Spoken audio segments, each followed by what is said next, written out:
যেমনটা বলছিলাম, সন্দীপ ঘোষকে জিজ্ঞাসাবাদ করা হচ্ছে, দফায় দফায় জিজ্ঞাসাবাদ করা হচ্ছে এবং তার বয়ান রেকর্ড করা হচ্ছে। এবার সেই বয়ান যাচাই করতে নিহত চিকিৎসকের বাড়িতে সিবিআই আধিকারিকেরা শুক্রবার থেকে যে ম্যারাথন জিজ্ঞাসাবাদ সন্দীপ ঘোষকে, তার সেই বয়ান যাচাই করতে নিহত চিকিৎসকের বাড়িতে পরিবারের সঙ্গে কথা বলবেন সিবিআই আধিকারিকেরা। অনুপ রয়েছে। অনুপ, কেন এই দুটো বয়ান কি মেলাতে চাইছে সিবিআই?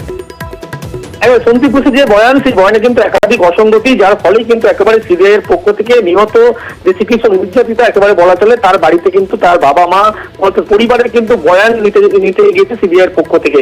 তার কারণ বয়ান নতুন করে সন্দীপ ঘোষকে জিজ্ঞাসাবাদ করেছে বেশ কিছু তথ্য বা বয়ান, এমনটা বলা চলে যে রেকর্ড করা হয়েছে সিবিআই এর পক্ষ থেকে। সেই বয়ানে কিন্তু একাধিক অসঙ্গতি মিলেছিল। যে সমস্ত তথ্য আর তার আগে যখন সিবিআই এর পক্ষ থেকে নির্যাতিতার বাবা এবং মায়ের কাছে যখন জানা হয়েছিল, সেই তথ্য যখন নিয়েছিল, সেগুলো যখন সন্দীপ ঘোষকে সেই তথ্য অনুযায়ী যখন জিজ্ঞাসাবাদ করেছিল, সেই বয়ানে কিন্তু একাধিক অসঙ্গতি পেয়েছিল। তারই পাশাপাশি পরপর যে 4 দিন ধরে যে সিবিআই এর পক্ষ থেকে প্রাক্তন যিনি অধ্যক্ষ সন্দীপ ঘোষ, তাকে যেমন জিজ্ঞাসাবাদ করা হচ্ছে, সেই জিজ্ঞাসাবাদে কিন্তু তার বয়ানে যেমন অসঙ্গতি মিলছে, তার পাশাপাশি বেশ কিছু তথ্য মিলেছে।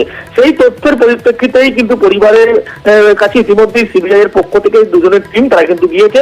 তাদের থেকেই কিন্তু একেবারে সেই সমস্ত যে বয়ান সন্দীপ ঘোষ দিয়েছে সেগুলো যেমন যাচাই করবে এবং সেই বয়ান অনুসারে যে বয়ান রেকর্ড করা হবে, পরবর্তী ক্ষেত্রে সিজিও কমপ্লেক্সের সিবিআই দপ্তর সেখানে এসে কিন্তু সন্দীপ ঘোষকে তার বাবা মা কি বলছে সেই বয়ান কিন্তু মিলিয়ে দেখা হবে। তার কারণ সন্দীপ ঘোষকে যদিন থেকে জিজ্ঞাসাবাদ করে সেদিন থেকে কিন্তু যে তথ্য তিনি যেমন বেশ কিছু দিচ্ছেন, তার পাশাপাশি একাধিক যে তথ্য কিন্তু গড়মিল রয়েছে।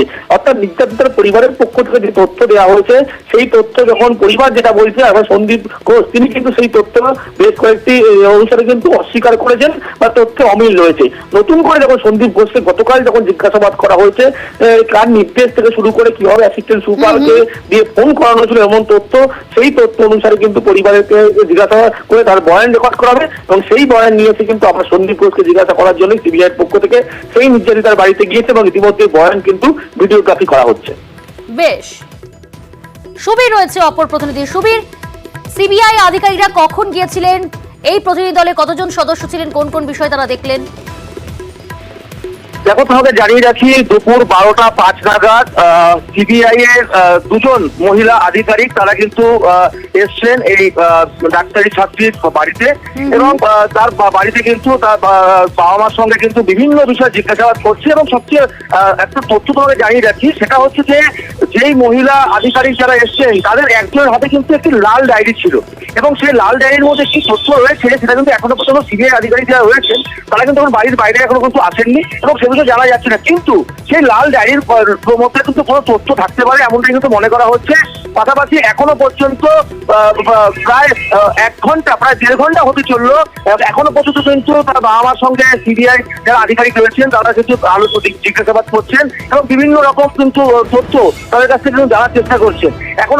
এবং এই গোটা এলাকা অর্থাৎ কেন্দ্রীয় বাহিনী মোতায়েন করা রয়েছে এবং গোটা এলাকা কিন্তু সাধারণ মানুষ যারা রয়েছেন তাদেরকে কিন্তু এলাকা থেকে কিন্তু সরিয়ে দেওয়া হচ্ছে অন্যত্র, যে কোনো রকম কোনো ঘটনা না ঘটতে পারে এবং এখনো পর্যন্ত সেই জিজ্ঞাসাবাদ কিন্তু তারা চালাচ্ছেন এবং যতক্ষণ না পর্যন্ত তারা বাইরে বেরিয়ে না আসছেন, লাল ডায়েরির মধ্যে কি রয়েছে কি তথ্য রয়েছে সেটা কিন্তু আমরা জানতে পারছি না।